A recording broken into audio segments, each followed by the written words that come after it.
Well, all right, part 4. I'm going to really let you down because I forgot the videotape.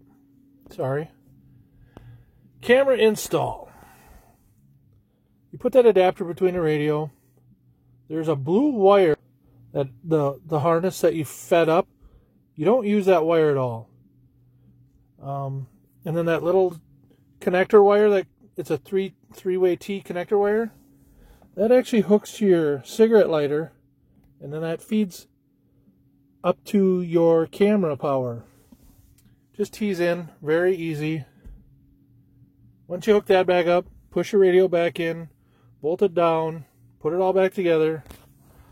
Then you take this, oops, sorry about my phone.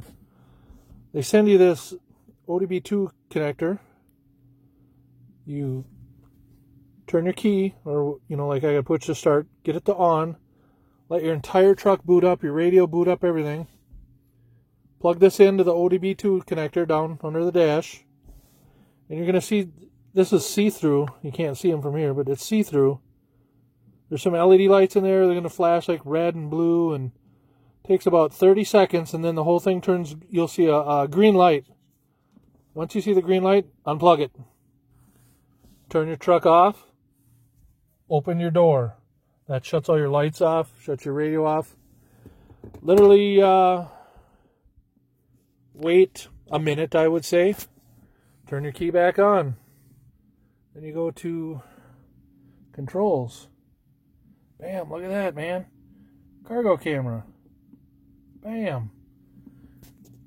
There's my cargo cam. All set up. I have a backflip cover on there, so you can't really see that I have a fifth wheel hitch in there.